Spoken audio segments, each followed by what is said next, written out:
High বন্ধুরা, আমি ফের একটা রেসিপি নিয়ে চলে এসেছি। তো আজকে আমি একটা রেসিপি এখানে ভালো বানাবো এই মাছ দিয়ে। চলুন সেই রেসিপিটা দেখে নেব ভালো করে। এখানে কড়াটা গরম হয়ে গেছিলো, আমি এখানে তেল দিয়ে এই মাছগুলো আমি এর মধ্যে সব দিয়ে দিলাম। দিয়ে আমি একটু কড়া করে এই মাছগুলোকে ভেজে নেব, বেশ একটু লাল লাল করে। এই মাছ একদমই ভাঙবে না, তুমি আপনি যতই নাড়ুন ভাঙবে না একদম। তো এটা খুব বড় সাইজের মাছ ছিল, তাই আমি ছোট ছোট পিস, মাংসের মতন ছোট ছোট পিস করে নিয়েছি। এখানে আমি 150 গ্রাম মতন পেঁয়াজ নিয়েছি।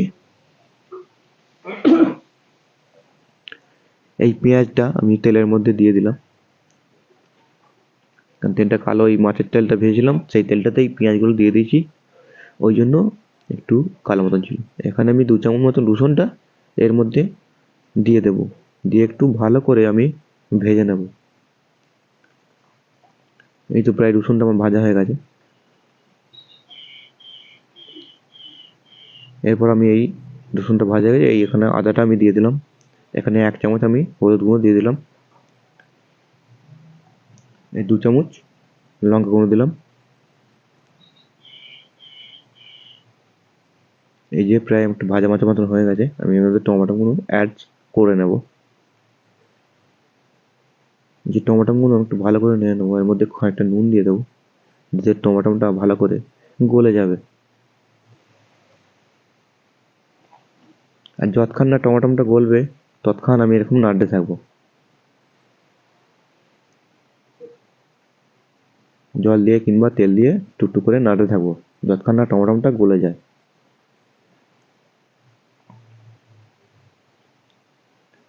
একটু জলও দিয়ে দিলাম, এখন টমেটো ভালো করে গলেনি, একটু জল দিয়ে ভালো করে নিয়ে নেবো। জিনিসটা ভালো করে গলে গেলে তবে জিনিসটা ভালো লাগবে।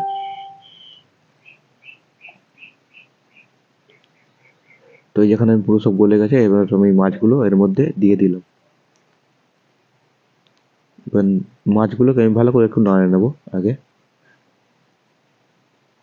তারপরে সামান্য একটু জল দিয়ে আমি 2 মিনিটের মতন চাপা দিয়ে দেবো। সেটা একটু ভালো করে নিয়ে নেবো আগে, যাতে নিচে না বসে যায়, যাতে কড়ার নিচে না বসে যায়। এই একটু জল দিয়ে দিলাম। এরপর আমি জিনিসটা ভালো করে একটু নেড়ে নেবো।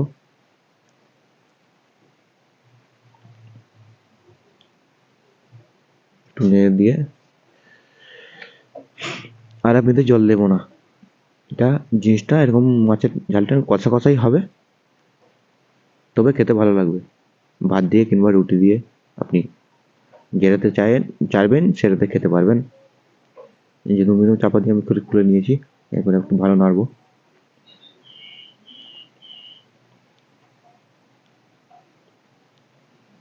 এরপর আমার এই মাছটা হয়ে গেছে, আমি এখানে ভালো করে জিনিসটাকে সাজিয়ে নেব, যাতে আমি দিয়েছি নিচে বাঁধাকপি, আর উপর থেকে এই মাছের ঝালটা গরম গরম এর মধ্যে দিয়ে দেবো। এর মধ্যে ভালো করে তুলে নিয়ে ভালো করে আমি একটু জিনিসটাকে সাজিয়ে নেব, যাতে জিনিসটা দেখতে ভালো লাগে। শুধু দেখতে ভালো হলেই চলবে না, আবার খেতেও ভালো হওয়া চাই। তাই আগে দেখতে ভালো করে নিই, তারপর খেয়ে বলবো কেমন হয়েছে।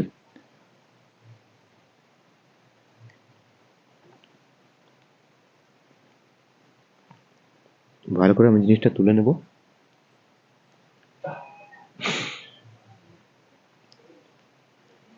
এখানে আমি সাজাবার জন্য কিছু নিয়েছি, যেমন ধরুন পেঁয়াজ কালি, ওকে আমি গোল একটু লম্বা টাইপের কেটে নিয়ে ওপর মাঝখান থেকে ফালি দিয়ে ওটা তো আমি জলে ফেলে দিয়েছিলাম।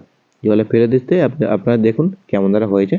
আপনি এই মাছটা তুলে নিয়ে সাজাবো, দেখুন কেমন হয়েছে।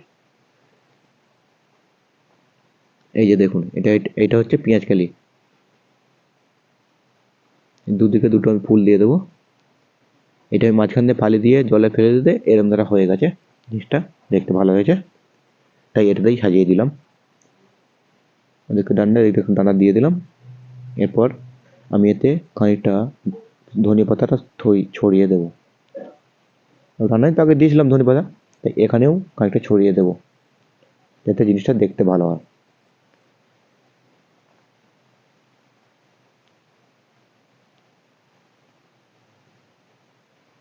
ওপর থেকে আর একটা পেঁয়াজকলির ফুল আমি দিয়ে দেবো এর মধ্যে।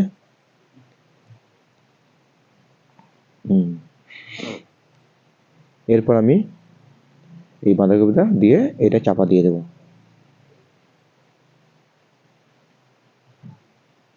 ভালো করে আস্তে আস্তে চাপা দিয়ে দেবো। এই যে আমি বাঁধাকপিতে চাপা দিচ্ছি, এটা জিনিসটা যখন খাবো তখন যেন গরম থাকে একটু, সাথে বাঁধাকপিটাও খেয়ে নেবো এর মধ্যে ওই ঝোল মাখিয়ে মাখিয়ে। এই যে আমার জিনিসটা পুরো রেডি হয়ে গেছে।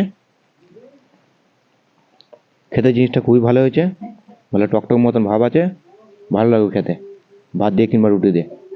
সবচেয়ে ভালো ভাত দিয়ে ভালো লাগবে খেতে। এতদূর যেখানে ভিডিওটা দেখেই নিলেন, একটু লাইক করুন, শেয়ার করুন, আর চাইলে আমার ফেসবুকের পেজটা ফলো করে নিন।